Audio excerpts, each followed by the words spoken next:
Welcome back to another episode of Who Cares Anyway. For those of you that don't know, my name is Quentin Walker. You would just call me Q. And this is a sports podcast where I give you my opinions on sports. And if you agree with me, cool. If you don't, cool. Either way, who cares anyway? So, how do I intro this topic? I feel like this has been a very polarizing topic over the last 2, 3 months or so. And it centers around one player, and I feel like both sides of the attention she is getting is very, very unwarranted. And by this point, some of you might have guessed who I'm going to be talking about in this episode. But if you haven't figured it out yet, I'm going to be talking about Caitlin Clark, and I'm going to put future me put her like here over Batman. I want to talk about Caitlin Clark. Um, and I said what I said. Both sides of the media attention she's getting are unwarranted. The hate that she's getting in the media, unwarranted. She doesn't deserve any of that. She's a basketball player. Let her go out there and hoop. It's her rookie year. It hasn't been stellar, but it hasn't been terrible. And the other side of it being the praise and the hype surrounding her, I don't think it's warranted. I don't think what she did in college should inform the way people see her in the pros. And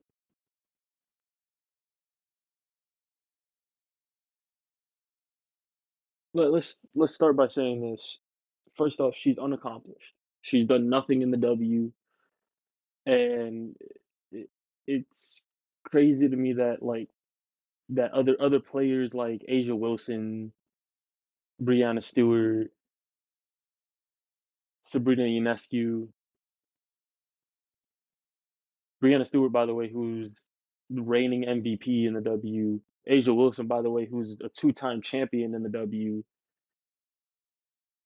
They don't get talked about at all. Well, Sabrina gets a little bit of media attention here and there, but the other two I just listed off barely get talked about. Barely. Like I'm just now starting to see Asia Wilson in commercials and stuff. Now, it like I said, it's crazy to me that you know you have these players that are significantly more accomplished than her and have done things in the W from a playing standpoint. And Caitlin Clark, before she even set foot on a WNBA court, was getting heralded as the savior of the WNBA. And I just don't see it at all. Because yes, she brings in however many fans she brings in. But I feel like a lot of that was done superficially, right? I mean, I recognize what she did in college. I recognize the fact that she's the college basketball both men's and women's all-time leading scorer. I recognize that. That's that's a dope accomplishment. Kudos to her, right? But a lot of the media attention she gained was pushed on her by media outlets, by the ESPN, Sports Illustrated, uh, take your sports media outlet, take your pick. I mean, there's only a few, but a lot of a lot of those media outlets, I feel, pushed the envelope with her and pushed the media attention onto her and pushed her in the faces of fans. Um, because I'm gonna be honest with you, her style of play isn't that interesting to me. Let me not say that. It's not that it's not interesting. It's just not that it's just not something I haven't seen before, men's or women's. Like the dude behind me, I see him do that season in, season out, right? And I get it. It's the idea that we haven't seen it done in the women's game at a high level, but I don't know. It just doesn't it didn't draw me in. I've watched her play multiple times. It just didn't like I wasn't like, oh yeah, I'm gonna keep watching because of Caitlin Clark. And let me say this before I go any further. This is not a hate rant. This is not a Caitlin Clark bad. This is not a oh she's trash. I'm just saying what she's the attention she's getting on whatever side you're on, she doesn't deserve it. Plain and simple. And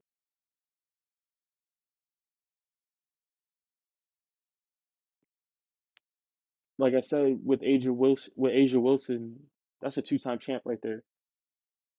Is just now starting to get media attention. Sabrina Ionescu,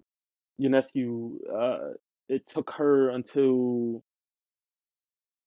I mean, she was kind of getting attention here and there, but it really took her until the 3-point contest versus Steph to really like have a bunch of fans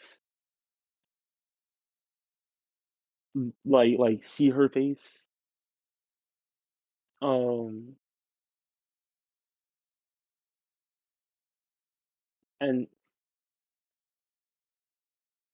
Sabrina and Caitlin Clark don't play too dissimilarly, you know. So it's interesting to me that Caitlin Clark got all the attention coming out of college, but Sabrina got a little bit. She had a little bit of traction coming out of college in terms of media attention. So and then on top of that, Chelsea Plum. I think my camera just like, hold on, okay, let's fix this a little bit.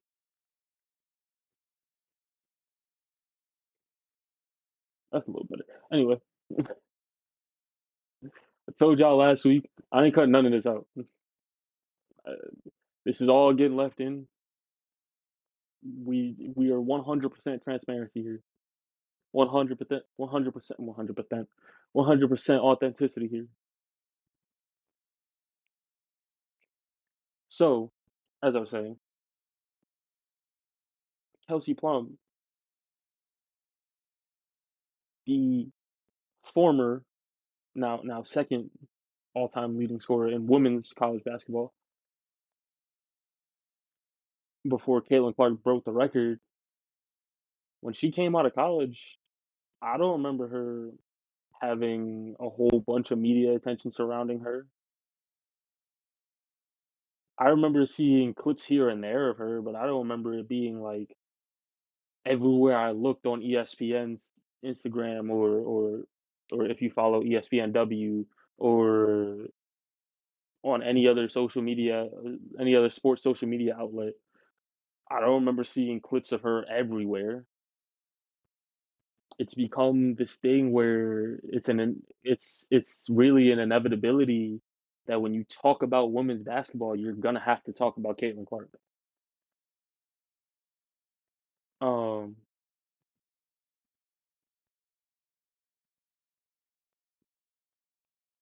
and I and it's interesting the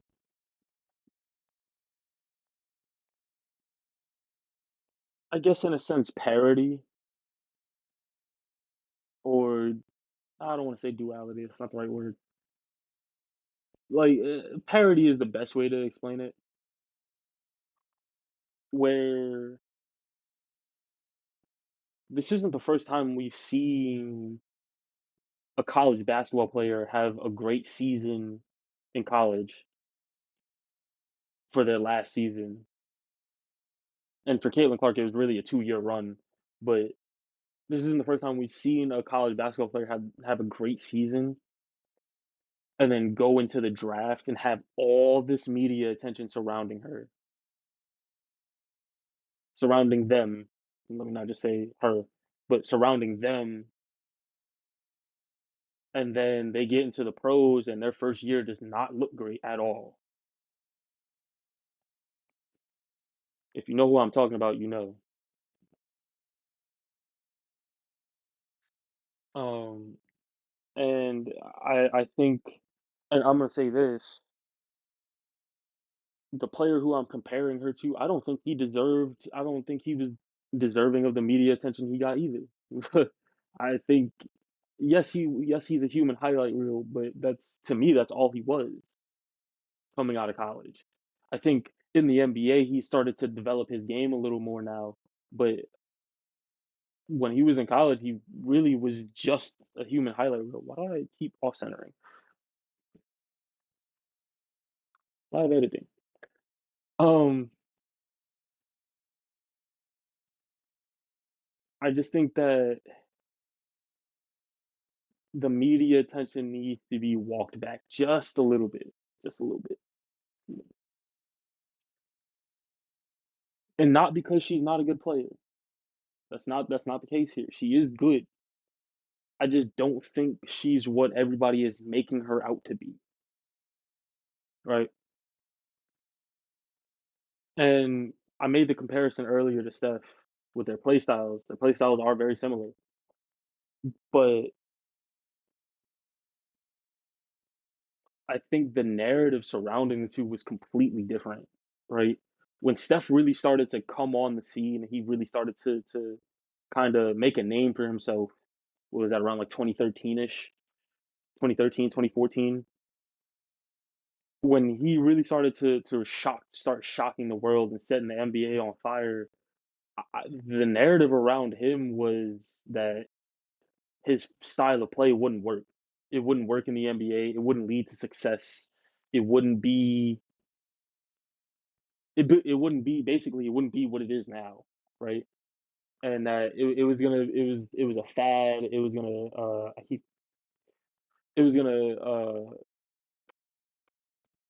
it was gonna fizzle out after a few years. But then Steph wins his first championship and wins his first MVP, and now all of a sudden he's a game changer. The narrative completely shifted. He's a game changer. He's completely changed the NBA. But on the hand of Caitlin Clark,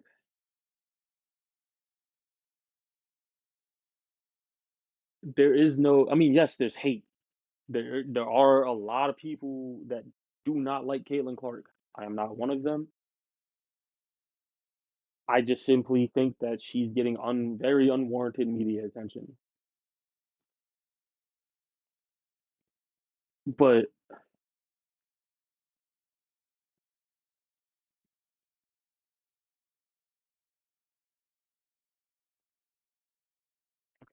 but I think that I'm still not center. This is gonna bother me. Um, but I think that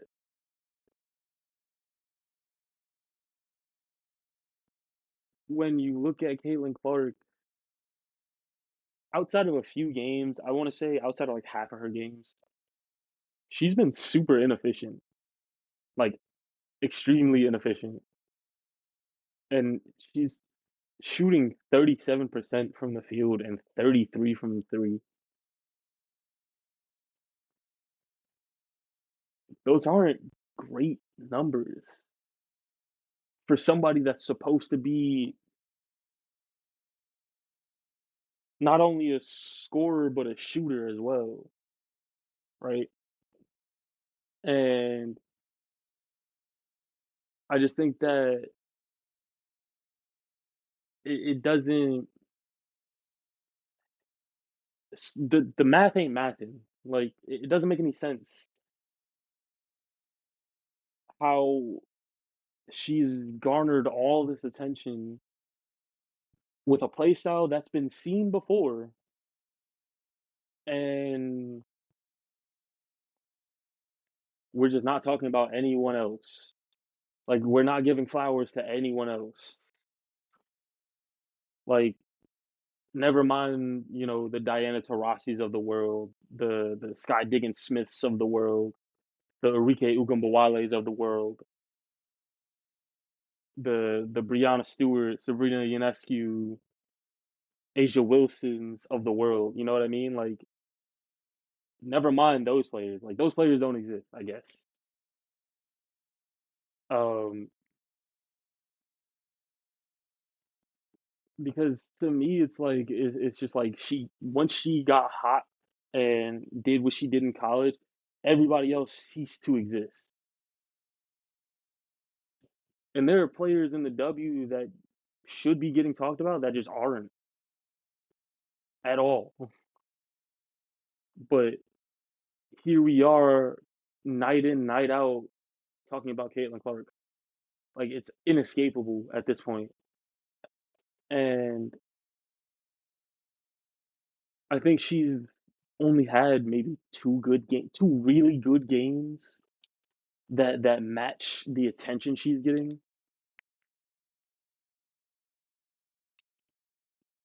And like I said, it just doesn't make any sense. It just doesn't make any sense. Like how did she get all the how did how is she alone responsible for the surge in fans that the W is seeing this year? Because to me it's just not true. She doesn't deserve all the credit. Yes, she deserves some of the credit, but not all of it. She's not even the only talented player in her draft class.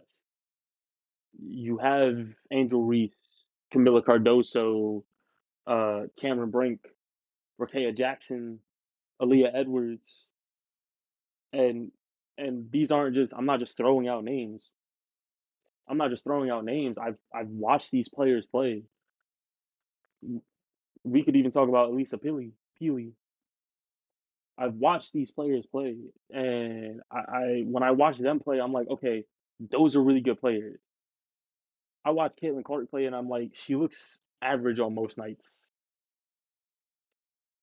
and I think part of that is due to her play style and due to the pressure that she's putting on herself.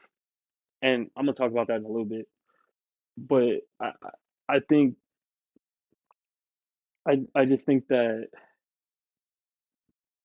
she doesn't deserve all the credit, and you can't give her all the credit because it's been very much a team effort on multiple fronts, and it's been marketing from the NBA. The NBA has worked hard to try and better market this league.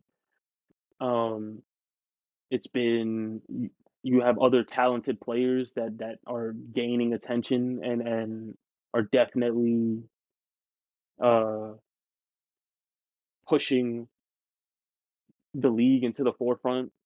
And it's been the NBA guys that have been promoting this league and trying to get eyes on this league as well. Chris Paul being one of the front runners of that, I think. Um,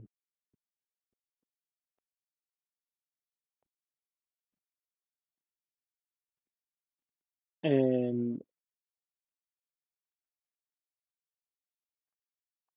I want to. I'm gonna come back to the point that I just had, but I want to talk about something that happened recently. Um, the Team USA thing. I've seen it everywhere. I was watching. What was I watching?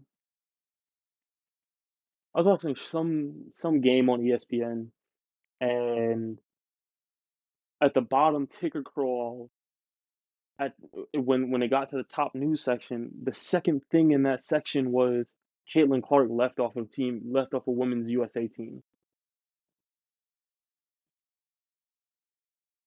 It's been all over Instagram. Bleacher Report put out an article about it and had fans talking about it in their app. Did we expect her to get selected for Team USA? Because I'm be honest, I didn't. I did not expect her to get selected for Team USA at all. Not that I knew when Team USA was being selected, but I didn't expect her to be selected because she's only played 13 games.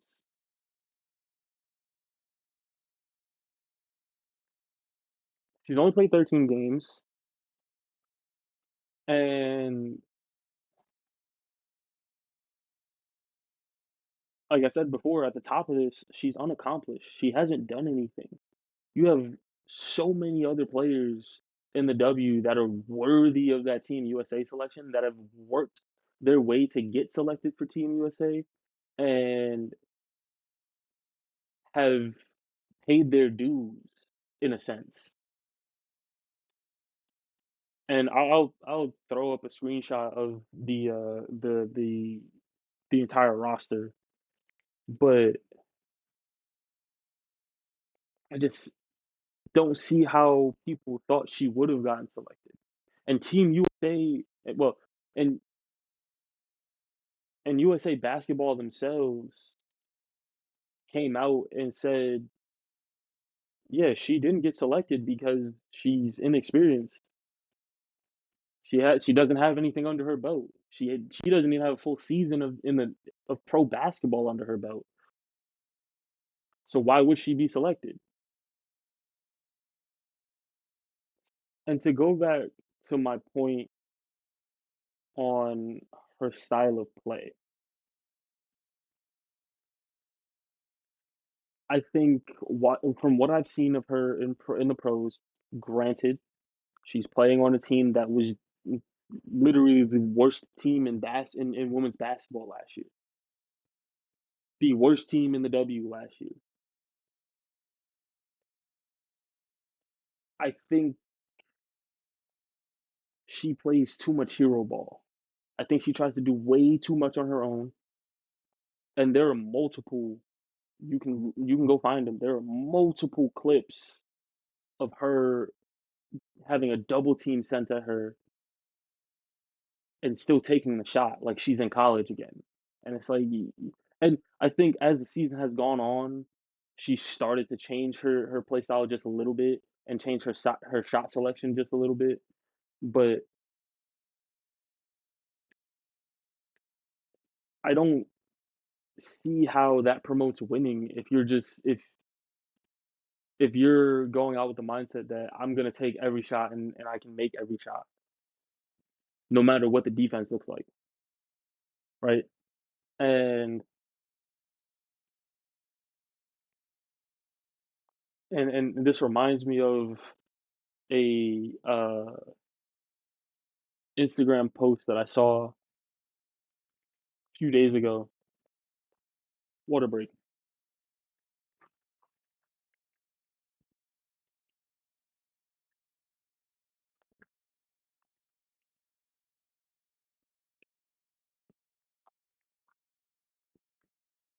Stay hydrated. Um, oh, like I said, it reminds me of a Instagram post that I saw a few days ago. That highlighted Javier Baez. For those of you who don't follow baseball at all, or don't really, or haven't followed baseball until recently, Javier Baez was a shortstop for the Chicago Cubs. He was a part of that World Series winning team and was a cornerstone piece of that franchise for I want to say 8 to 10 years, something like that. Maybe less than that. But the post talks about it is a video of a former GM speaking on why he feels like Javi Baez kind of took this downward swing and this downturn in his career, right? And why his career declined. And in the video, he goes on to detail him being at a game, the GM, the former GM, being at a game watching Javi Baez play, and Javi comes up in a late game situation where the Cubs need they I think they needed just a run or so to win the game or to tie the game up. And all Javi has to do, I think there was a runner on second, if I'm not mistaken. All Javi has to do is put the ball in play. He puts the ball in play, that run scores, and the game is either tied or they take the lead. I can't remember what the exact situation was, but this former GM goes on to detail and say, instead of coming up with a mindset to put the ball in play and just move, you know, uh, uh, I can't think of the term right now, but to move things along and just keep moving things down the line. He came up and took, and the post does show the swings. He came up and took the three worst swings I've ever seen Javier Baez take. And those are my words and the former GM's words. But he came up with the mindset of hitting the ball out of the park and making Javier Baez the hero.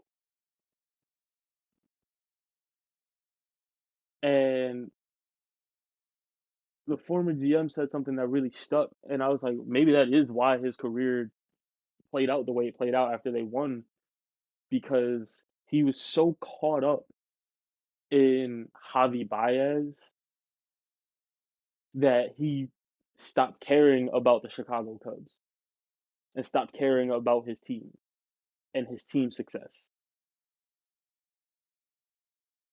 And which is why he's ended up bouncing around teams or moving from team to team and hasn't really been in the spotlight. Not moving from team to team, but hasn't really been in the spotlight and has had one of the worst years of his career this year. But to relate that to Caitlin Clark, there are a lot of games that I've seen of her, both in her stats and that I've physically watched, where she seems like she's so focused on the success of Caitlin Clark rather than the success of her team. And I get it, basketball is a different sport. It it's kind of one of those, the the team goes as one or two people goes, right? And the best way I can really compare this, if we're going to compare it to basketball, is Jason Tatum and the Boston Celtics in the NBA Finals right now. Jason Tatum through the first two games of the finals has not shot the ball well at all, but he's played great team basketball. And that's simply because Jason Tatum cares more about his team's success and his team winning than he cares about Jason Tatum's success, especially not Jason Tatum's offensive success, because he's still doing winning things. He finished game two with close to a triple double. It was what, I think 18, 12, and 9 or something like that was his stat line. That's winning basketball. And of course, it's not gonna show up in just his shooting, like, it's not gonna show up in just his offense, and I think a lot of people get caught up in that, and they sit there and say and that's why you have the narrative of Jason Tatum isn't the guy. Jason Tatum isn't the leader of that team, and I think people are flat out wrong in saying that because to me, the leader of a team is someone who can put their pride aside in order for their team to succeed. It's not and that's why I think and this is we'll get into this. This is a completely separate topic, but that's why I think the Boston Celtics are gonna win this finals. Jason Tatum is more focused as a leader on the success of his team and not the success of himself.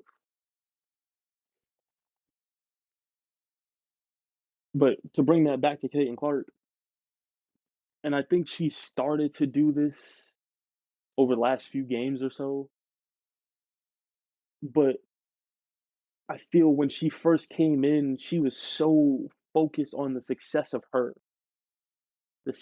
Caitlin Clark, and not the success of the Indiana Fever. Now, granted, the Indiana Fever are not a good team. There's a reason why they were the worst team in the W last year. But I think at some point you got to drastically change the way you play if you're going to continue to get this defensive attention. And if you really want to see your team succeed as well as yourself succeed, because if the team succeed, you're going to succeed, right? So I think she has to change the way she plays at some point. It can't just be you come off a screen and chuck up a three because you have the shot. Not every open shot is a good shot. There's oftentimes a better shot, right? And I don't think it has anything to do with her skill level. Like I said, I don't think she's a bad player. I think she's a good player. Do I think she's what some people make her out to be and say that she's, this generational talent? Eh. I think we throw that label around way too loosely. And I think it puts a lot of pressure on these players because they're hearing the term generational talent and those are expectations they have to live up to now. But I think what it really takes is a shift in mentality. You have to understand that yes, you are probably the best player on this team. Not probably, you are the best player on this team. If you're Caitlin Clark, you have to understand that. But you also have to understand your teammates need to be involved too. And it can't just be night in, night out, the Caitlin Clark show, you know? And I think I think as her career goes on, she'll definitely pick that up and learn that. But right now, I'm just not seeing it. And I think that's also kind of informing my opinion of her as a player. But like I said, I think even before she set foot on a WNBA court, I think saying that everything that the WNBA was getting was all credited to her or only because of her is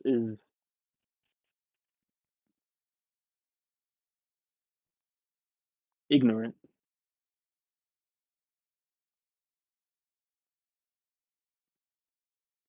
because like I said earlier, there's other talented women in this league and there are definitely more accomplished women in this league.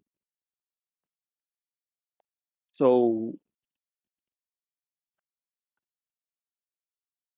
to sit here and say that it was just because of Caitlin Clark is a little iffy.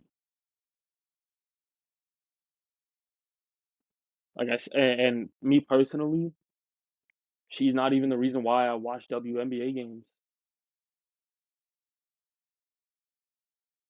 And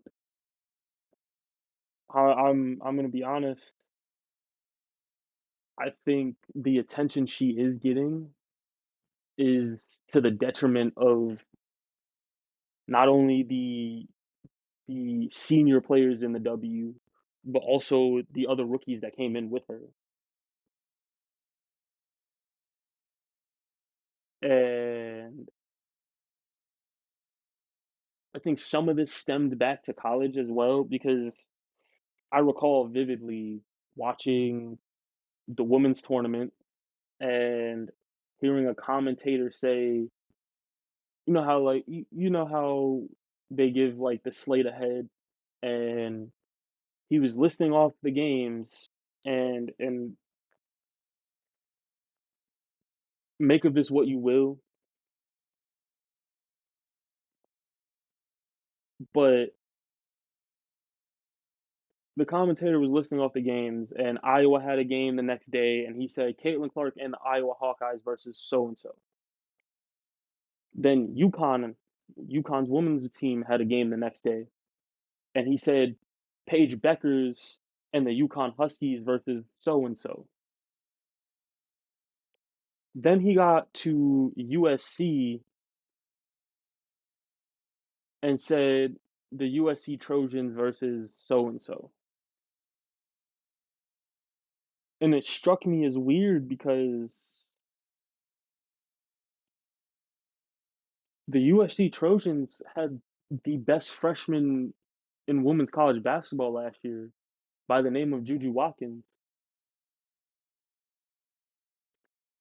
And for this commentator not to call her by name, but to call the other two star college basketball players by name, just felt weird to me. It even made me turn off the game because I was like, how are we just gonna act like Juju Watkins isn't the best freshman in in women's college basketball? And like I said, make of it what you will. I think it was weird. I'm not gonna label it as anything, but like I said, do what you must. But I just think that the attention that she garners is to the detriment of her peers. And as many people as much as people I gotta sneeze.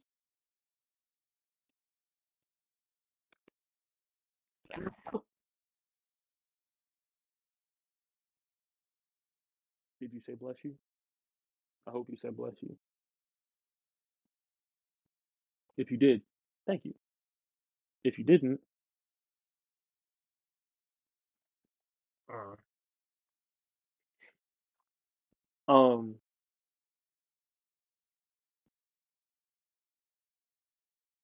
yeah, I just think that the attention she's garnering is very not yeah, very detrimental to her peers. And as much as people want to sit here and say that she's taking the W to a whole different height and a whole different level, yes, but at what cost? Because, like I said, you have veteran players in the W that aren't getting talked about that are actually good. Not to say she's not good, but that are talented players and were talented players before her. And then you have other players in her draft class that are just as talented, to be honest with you, and are getting none of the same attention. So I don't know. I just think that to reiterate, I think the media attention she's getting is unwarranted on both sides. I don't think she deserves any of the hate she's getting, and I don't think she deserves as much praise as she's getting. And I think we got to see her actually do something in the WNBA before we sit here and call her the savior of the league, or before we lift her up on this pedestal that she's on, that she's being lifted on. But with that being said, I'm done. I'm out of here. And remember, at the end of the day, who cares anyway?